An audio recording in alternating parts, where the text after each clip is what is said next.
Hey everyone, I just wanted to make a real quick video because I've had some people asking me about mixtures and how I mix my bases and how I mix my paints. And I mix them both the exact same way. I use 80 grams of Floetrol, 40 grams of paint, and 35 grams of water. So what I'm gonna do is I'm gonna mix up just a bottle of a color. And then I'm not going to mix up a huge batch, but then I'll explain to you. It's very easy. People tend to kind of make it really complicated. And it's really not. It's super, super easy. What I do is I turn on my scale. I set my scale into grams, which it already is. And so I've got two different bottles. I got the Loli Veffy bottles, which are really nice bottles. Have a nice screw cap. You can get, I think it's 10 for $12.50, I believe, or is it 8 for $12.50? I can't remember. Any case, and I use Kanella Ciraco's discount code, so you get a discount off of that, but they do charge you shipping. Whereas I found the same bottle that is 20 milliliters less than the Loli Veffy. The Loli Veffys are 250 milliliters and this bottle is 230 milliliters. But in any case, it's basically the same bottle. And when I push on them, the Loli Veffy is a little harder, so it's probably a little bit better plastic. So I'm going to do the comparison and see how well they last. You can get 8 of these. Yes, I think it's 8 of these for 20 bucks, I believe. So, in any case, what I'm doing is I'm going to mix up one of these colors, and then I'll explain the big batch mix. So, my scale is on, and it's at grams. So I put the empty bottle here, and I push the tare button. Mine says tare. That brings it down to 0. So this says there's nothing on the scale. It's weighted 0. So then I'm going to add in my 80 grams of Floetrol. So what I do is I shake up my Floetrol. I open up. So if you have a yogurt container or a cottage cheese container, excuse me, that is perfect for straining because you want to strain your Floetrol because sometimes Floetrol gets like these little bits and pieces of little gunk boogers or something.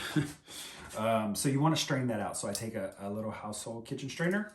I put that over the cup and then I pour the Floetrol directly into the strainer and it strains through and all the junk stays on the inside. This is full, so I don't need to put any more in here. So then I take this container and I put in 80 grams.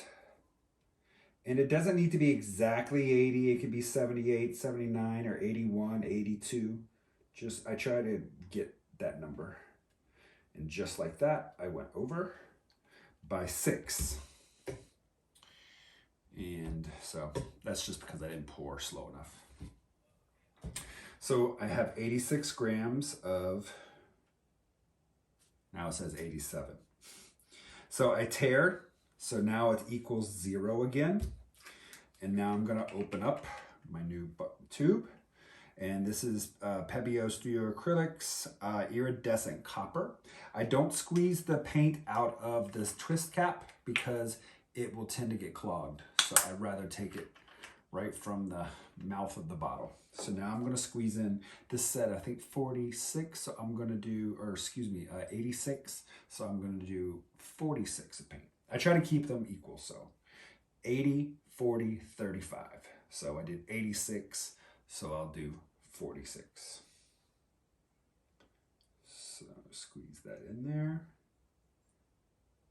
You gotta be careful too, because this stuff will spit if it has any air. All right, 38, 39, 40. All right, let's stop right there. Hello. So that's 45. What are you doing down there? This is my youngest. This is Angela. Say hello. Say hello. She's a Havanese. I have 3 Havanese dogs, ages 3, 2, and 1.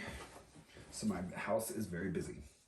Okay, so I have 46 paint, so I'm going to tear it again, get it back to 0.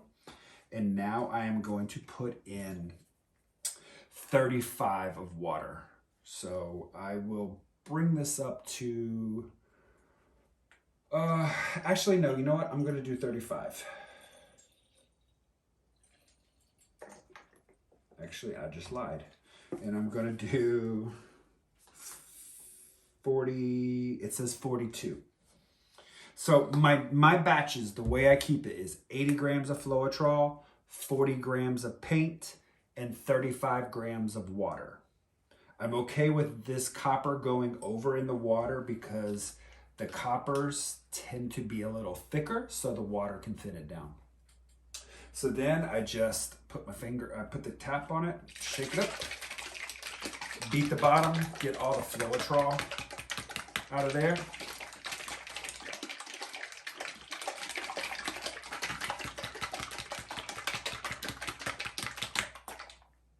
Voila, my copper is now mixed. And I'll print a label and I'll put that on it. I'm pretty organized. I keep all my paints and the colors in the same spot.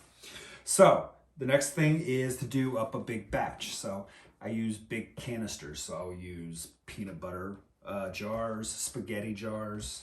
Also have big buckets that I'll pour into as well. So same process though. So I want to multiply my formula by 5 because I'm not going to mix this up because I've already mixed up paint, but I'll go through the process. So this jar, so basically what I want to do is multiply my formula times 5. So I do the same thing. I open up my jar and I set that on there, and then I'm going to hit tear. It's going to take it down to a 0 weight. There's nothing there. It's in grams. So I'm going to multiply it by 5. So 80 times 5, 400. So I'm going to pour 400 grams of Floetrol into here. And then my 40 grams of paint times 5 is 200. So then I would put 200 grams of paint into the Floetrol. And then I would do 35 grams of water times 5 is 175 grams of water. So then I would pour in 175 grams of water. And then I would put the top on. And I shake and shake and shake and shake and shake and shake and shake, shake until I get the color that I want. That, folks, is how I measure out my paints. There's no trick to it. I'm not telling you I do one thing and then do something completely different.